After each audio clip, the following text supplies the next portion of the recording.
Hi guys, welcome to my channel or welcome to my video, which is titled The Haves and the Have-Nots, which is, I'm pretty sure this is the very first time I know the title of the video while I'm shooting the video. It's usually like way after. When I'm about to post and I'm like, okay, let me just sit down and think about this. So I'm very proud of myself, guys. Like, I'm just gonna quickly pat myself in the back. But anyways, hi, my name is Kanaya. And welcome to the Haves and the Haves Not video. I really hope and pray that this blesses you and teaches you something, because it was a massive revelation for me. Okay, I was shook to death when I got this. I think it was end of last year, not end, it was about mid last year, 2024. So somewhere in the middle of the year, in the middle of June, so very middle, where I received this revelation from the Lord.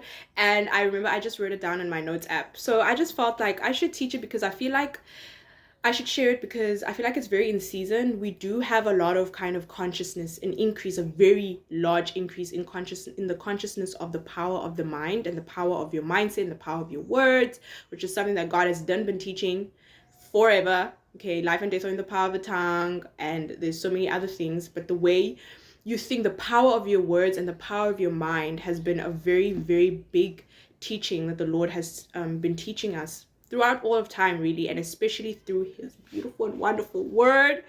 But now we're seeing it come, through, the law of attraction, manifestation. The manifestation, gang is pretty big now, and ever growing. Manifesting, seeing what you want to get, believing for it, journaling it, scripting, all these different things are coming up now.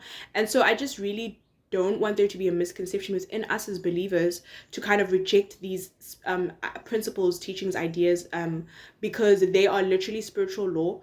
God taught them first. He's the one who created it. And there's something that I always say: spiritual law does not discriminate, guys. It does not discriminate. If you align yourself with spiritual law and you're harmonious towards spiritual law and you are under subjection of spiritual law, it will benefit you. It will benefit you, even if you don't believe in Jesus Christ as your Lord and Savior. So I think that sometimes as Christians, we can see things that are done by people outside of our faith. And then we can be like, oh, okay, that's not good. Or like people who subscribe to other things, like other faiths or religions, or even cults, and all kinds of strange things are going on out there. All these different people, we see them, we understand how different they are from us, and so we kind of just throw the baby out with the bathwater, instead of just like keeping the baby. We kind of just spit out the meat and the bones instead of just spitting out the bones and keeping the meat.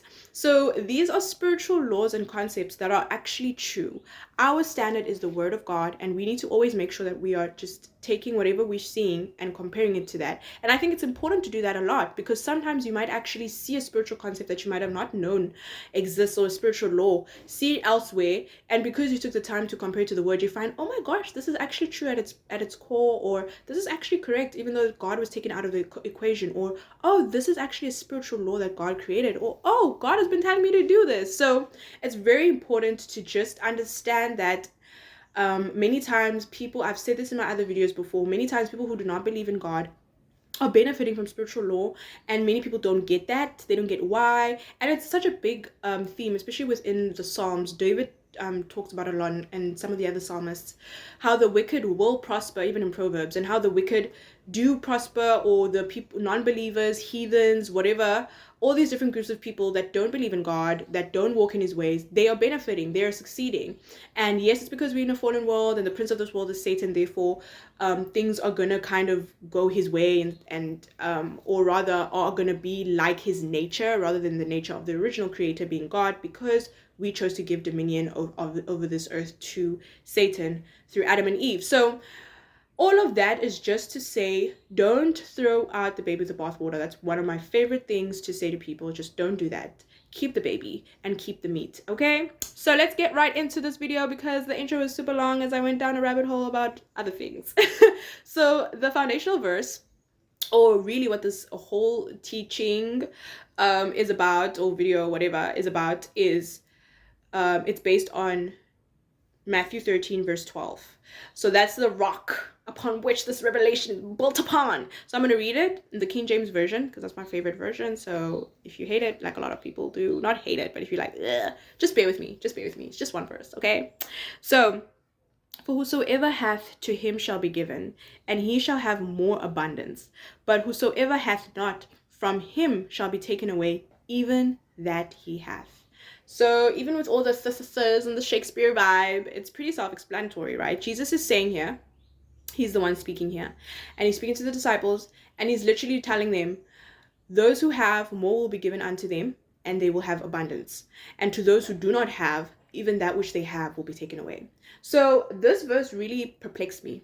I was like, Lord, why? Like, this kind of feels mean, you know, this sounds mean. Not even kind of, like, why would you take from those who don't have already, or like who have little already, and you just take from them? That's not like you. That's contradictory to your nature. Something's off, you know. Not off, but I'm like, so I was really pondering on it. And so the Lord kind of took me on a mini journey with it. And one of the starting points, I don't remember how this went, because as I said, it was like last year. It's like a few months shy of a year ago. So he took me to one of the verses that are very foundational to understanding this is Proverbs 23. Okay, here it is. Proverbs 23 verse 7. I'm just going to read part A. For as he thinketh in his heart, so is he. Now, this is one of my favorite verses because it's one of the biggest tellings of the power of the mind and mindset and how you think of yourself. There's also it's also in Proverbs, I believe it's chapter 4, somewhere between 20 to 23. Guard your heart with all due diligence, for out of it flows the issues of life. Okay, so God teaches us the importance of mindset, the importance of your thoughts, you know. And the Bible, oftentimes we see that the heart is kind of a place for that. It's sort of where it's where your mind is, your will, your emotions come from, your thoughts come from. And so when it speaks about as a man thinketh in his heart, so is he, it's speaking about their thoughts, their mind, how they view themselves, their imagination. So the Lord said, let's look at the state of these two groups here. So we have the haves and the have-nots, like I have named them. And the group one is the haves, right? Jesus opens with them. He says, they have, and they more will be given unto them, and they will have in abundance. And so why? Look at their starting state. Their starting state is that they are haves, that they do not lack, but rather they have provision. They want nothing, right? And this is such a clear application of Proverbs 23 verse 7. As a man thinketh in his heart, so is he. So the have-nots the haves could never be haves. The haves could never be part of this group of haves if they didn't see themselves that way. Same with the have-nots. The have-nots could never be have-nots if they didn't see themselves as have-nots. You can't be in a state that's contrary to the image that you have of yourself in your heart. So you have to see yourself the way you want to live. You have to see yourself in the state that you want. And so the haves see themselves as haves, and the have-nots see themselves as have-nots. Now, let's go back again to Proverbs 23:7. As a man thinketh in his heart, so is he. So right now, the haves see themselves as haves, and the have-nots see themselves as have-nots. That's why the haves are haves, and the have-nots are have-nots. Why would that change? Why would that change if their mindset didn't change? All that's going to happen is that their lives are just going to continuously reflect, their external is just going to continuously manifest what they believe. So what must change here for the have-nots in order for them to receive more, in order for them to move from abundance, in order for more to be given unto them, is that they first have to change their mindsets and see themselves as haves. If they stay seeing themselves as people who lack, even if the Lord was to give them a lot, was to give them even more than the haves, or give them the same amount as the haves, they're going to lose it. They're going to lose it, whether it's like they're going to squander it, whether they're going to hoard it, and then something's going to happen to that money, because if you're hoarding, you're coming from a place of fear, and fear attracts, guys. God tells us not to fear. I believe it was 365 to 66 times in the Bible. Someone said one for every day of the year. The Lord tells you not to fear every single day, because fear is is more detrimental than the thing that you are fearing, because fear is what calls that thing unto you. Fear is what attracts it unto you. Fear is faith in inverse. You are believing in whatever that you are fearing. You believe in it. You believe in its power. You believe in its inability. You believe in its ability to dominate you. You believe in its ability to conquer you, and so it's going to conquer you. Job, what did Job say?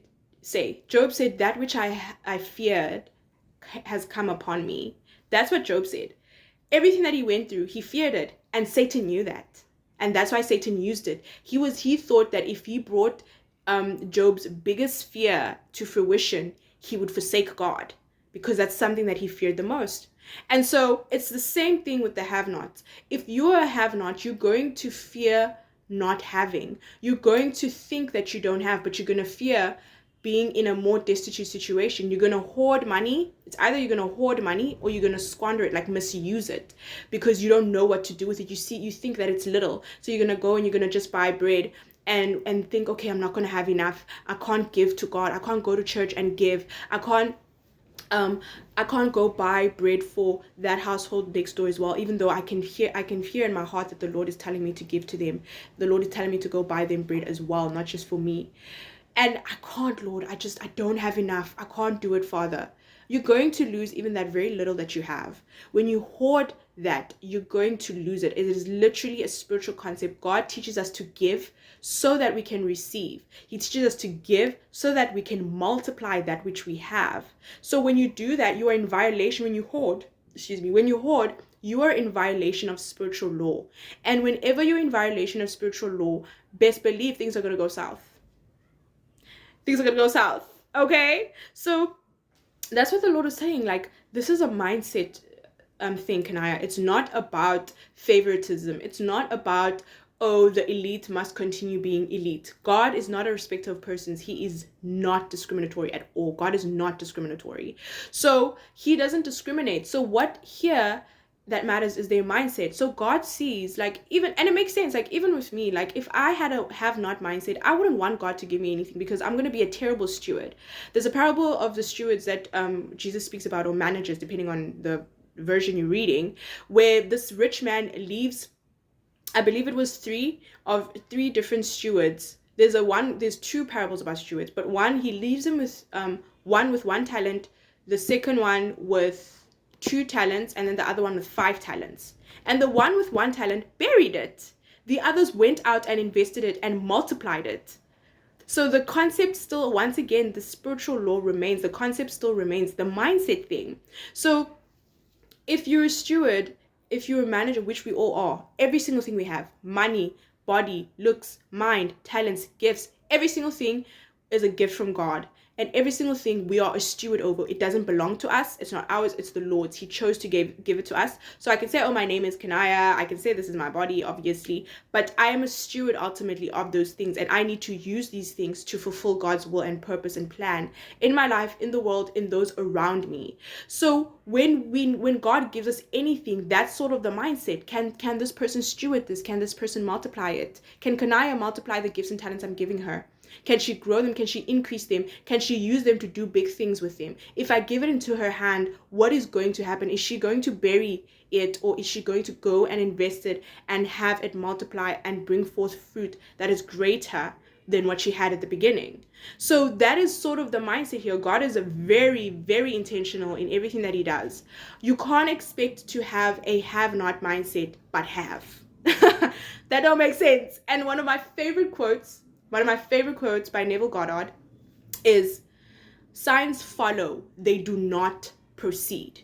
And it speaks to what Jesus speaks about in Mark 11.